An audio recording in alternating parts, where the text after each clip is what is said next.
दोस्तों नमस्कार। यह माना जाता है कि बांग्लादेश में हार के बाद ही पाकिस्तान ने परमाणु बम बनाने की दिशा में काम शुरू किया था।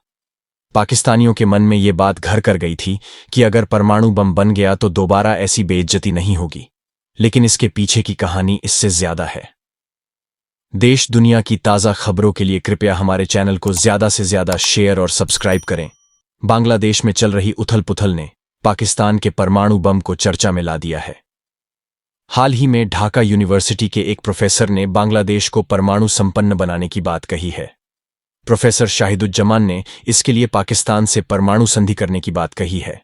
प्रोफेसर ने पाकिस्तान को बांग्लादेश को सबसे भरोसेमंद सहयोगी बताया।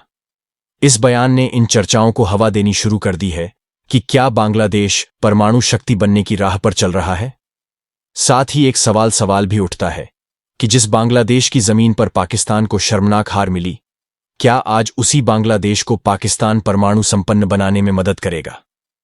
लेकिन आज बात पाकिस्तान बांग्लादेश संबंधों की नहीं, बल्कि पाकिस्तान के परमाणु बम की करेंगे कि इस्लामाबाद ने किस तरह से एटमी हथियार हासिल किया और बांग्लादेश के निर्माण ने इसमें क्या भूमिका अदा की। भुट्टो की परमाणु बम की ख्वाहिश व्यापक रूप से यह माना जाता है कि 1771 की अपमानजनक हार ही मुख्य कारण था, जिसके कारण पाकिस्तान ने परमाणु हथियार बनाने के फैसला किया। अब दोबारा ऐसा अपमान नहीं सहना पड़ेगा। पाकिस्तान के परमाणु बम को हासिल करने के पीछे ये मुख्य भावना बन गई। लेकिन बस इतनी ही वजह नहीं थी। बांग्लादेश की हार को मुख्य वजह बताते समय हमें जुल्फिकार अली भुट्टो का नाम नहीं भूल जाना चाहिए। भुट्टो ही वो शख्स थे जिन्होंने भारत से नफरत में पाकिस्तान के परमाणु कार्यक्रम की नींव रखी थी।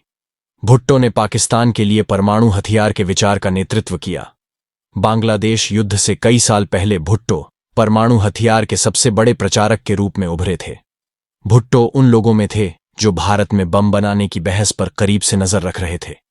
पाकिस्तान के परमाणु बम की कोई भी चर्चा भुट्टो के उस बयान के बिना पूरी नहीं हो सकती जो उन्होंने 1965 में मैनचेस्टर गार्डियन के साथ साक्षात्कार के दौरान दिया था।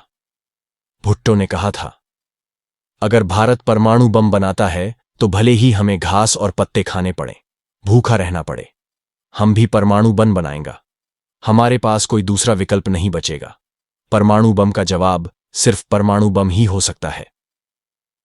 अमेरिका ने बांग्लादेश को 1700 करोड़ रुपए की मदद देने का ऐलान किया है।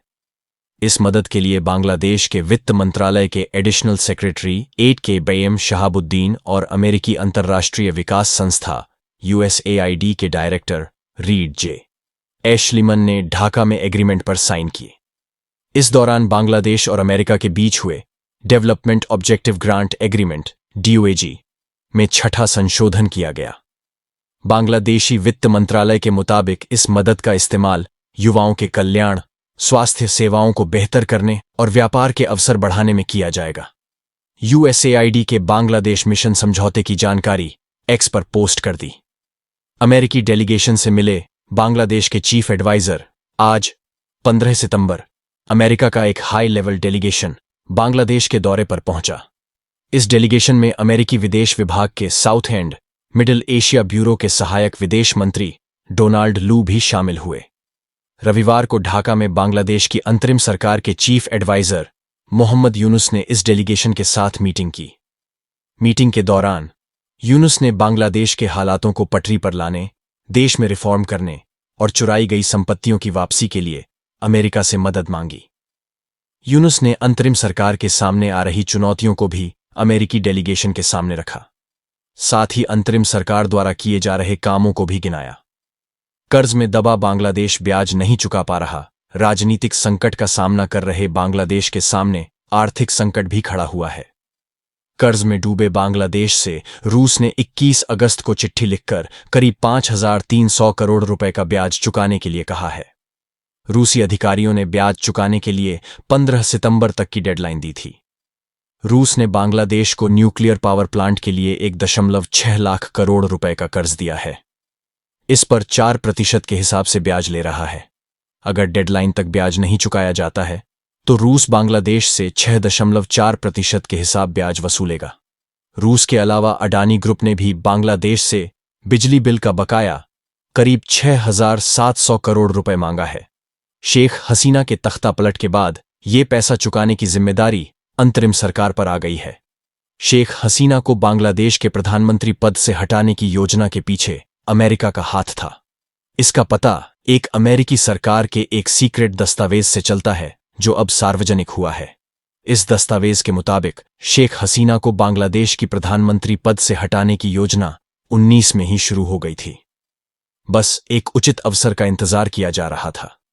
इस पूरी योजना की देखरेख करने वाले वरिष्ठ अमेरिकी अधिकारियों में क्रिस मर्फी, सुमोना गुहा, डोनाल्ड लू, सारा मार्गन और फ्रांसिस्को बेनकोस में शामिल थे।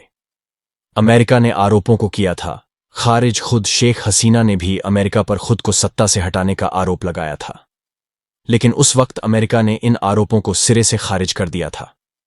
हालांकि जब मोहम्मद यूनुस ने बांग्लादेश की सत्ता संभाली तो लोगों का शक अमेरिका के प्रति गहरा हो गया था, क्योंकि मोहम्मद यूनुस को अमेरिका का खास माना जाता है।